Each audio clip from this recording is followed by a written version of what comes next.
കൊല്ലം ഇളയകോവിലിലെ കൊലപാതകത്തിന് പിന്നിൽ പ്രണയനൈരാശ്യം. പ്രതി തേജസും ഫെബിൻ്റെ സഹോദരിയും സുഹൃത്തുക്കളായിരുന്നു. ഇരുവരും +2 മുതൽ ബാങ്ക് കോച്ചിംഗ് വരെ ഒരുമിച്ചാണ് പഠിച്ചിരുന്നത്. ശേഷം ഇരുവരും പ്രണയത്തിലാവുകയായിരുന്നു. യുവതിക്ക് വീട്ടുകാർ മറ്റൊരു വിവാഹം നിശ്ചയിച്ചതോടുകൂടി ഫെബിൻ്റെ മാതാപിതാക്കളോട് വിരോധത്തിന് കാരണമായി. സഹോദരനെയും മാതാപിതാക്കളെയും കൊലപ്പെടുത്തണമെന്ന ഉദ്ദേശത്തോടെയാണ് പ്രതി തേജസ് വീട്ടിലെത്തിയത്. ഇവരെ കൊലപ്പെടുത്തുന്നതിനായി പ്രതി കയ്യിൽ പെട്രോളും കത്തിയും കരുതിയാണ് ഇന്നലെ രാത്രിയോടുകൂടി വീട്ടിലെത്തുന്നത്. എന്നാൽ വീട്ടിൽ പെൺകുട്ടിയില്ലെന്നറിഞ്ഞതോടെ കയ്യിൽ കരുതിയ പെട്രോൾ നിലത്തൊഴിക്കുകയും കത്തി ഉപയോഗിച്ച് പ്രതി പിതാവ് ജോർജിനെയും ഫെബിനെയും ക്രൂരമായി ആക്രമിക്കുകയാണ് ഉണ്ടായത്. കഴുത്തിലും നെഞ്ചത്തും മാരകമായി പരിക്കേറ്റ ഫെബിൻ സംഭവ സ്ഥലത്ത് തന്നെ മരണപ്പെടുകയായിരുന്നു.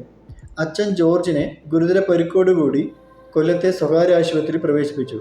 സംഭവ സ്ഥലത്ത് നിന്നും മതിൽ ചാടി ഓടിയ പ്രതി കടപ്പാക്കട റെയിൽവേ സ്റ്റേഷനിൽ ട്രെയിനിന് മുന്നിൽ ചാടി ആത്മഹത്യ ചെയ്യുകയായിരുന്നു.